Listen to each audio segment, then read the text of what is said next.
इतने सारे पैसे, वो भी एक तुम जैसी नौकरानी के पास? किसके हैं पैसे और कहाँ से आए पैसे? साहब ये पैसे मैंने चोरी किए हैं। क्या तुमने चोरी की है?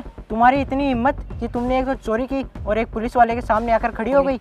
नहीं नहीं साहब, ये पैसे तो मैं आपको देने आई हूँ। तू मुझे समझ क्या रही है? अच्छा, तो तू मुझे रिश्वत देने आई है ताकि मैं तुझे छोड़ दूँ? अरे नहीं साहब, मैं आपको रिश्वत देने नहीं आई, मैं आपको ये पैसे वापस देने आई हूँ। अच्छा, तो तू ये पैसे लौटाने आई है? पहले तो तू चोरी करती है, फिर ये पैसे लौटाने आती है। और ये क्या ड्रामा लगा रखा है? और ये पैसे हैं किसके? साहब ये पैसे मेरे मालिक राजू सैनी के हैं। क्या ये पैसे राजू सैनी के हैं? उन्हें तो मैं अच्छे से जानता हूँ। अरे तुमने एक भले इंसान के घर चोरी की है, तुम्हें तो मैं नहीं छोड़ूंगा। ये पैसे भी उन्हें लौटाऊंगा और तुम्हें भी उनके सामने लेके चलूंगा। नहीं साहब, मैं राजू साहब के सामने नहीं जा सकती, इसलिए पैसे आपके पास लेके आई हूँ कि आप उन्हें लौटा दो। साहब जब मैं ये पैसे चोरी कर रही थी तो मेरे दिमाग में ये चल रहा था कि इतने सारे पैसे होने के बाद मैं चैन की नींद सोऊंगी, मेरी ज़िंदगी आराम से कटेगी।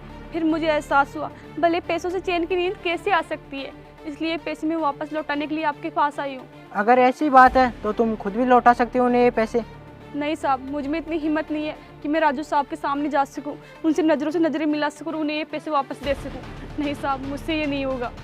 ये सब तो ठीक है, लेकिन इतने सारे पैसे देखकर तो किसी के मन में लालच आ सकता है। लेकिन तुमने अपना इरादा कैसे बदला?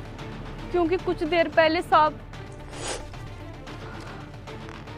इतने सारे पैसे, मालिक के घर से इतने सारे पैसे चुरा के तो मज़ा ही आ गया। अब मेरी सारी ज़िंदगी आराम से कट जाएगी।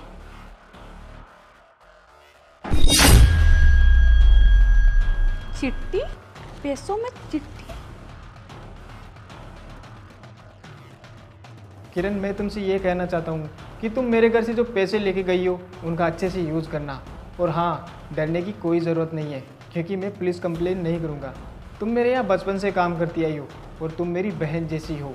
और हाँ, ये पैसे मैं तुम्हें शादी के टाइम देने वाला था। खैर कोई बात नहीं, तुम जहाँ भी रहो खुश रहना और अपना अच्छे से ख्याल रखना।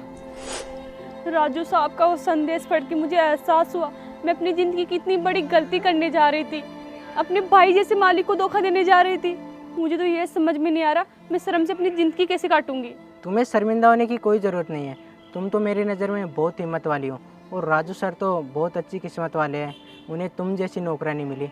और मैं गारंटी से कह सकता हूँ अगर वो मैसेज तुम्हारी जगह और कोई पढ़ता तो भी ये पैसे लौटाने नहीं आता। शुक्रिया साहब, धन्यवाद। बस आप जल्दी से जल्दी ये पैसे राजू साहब को लौटा दीजिए और उन्हें कहना कि मुझे माफ़ कर दे। तुम्हें माफ़ी मांगने की कोई ज़रूरत नहीं है। राजू सर बहुत अच्छे इंसान है और मैं लिख के दे सकता हूँ, वो तुम्हें देखकर बहुत खुश होंगे। तो चलो मेरे साथ।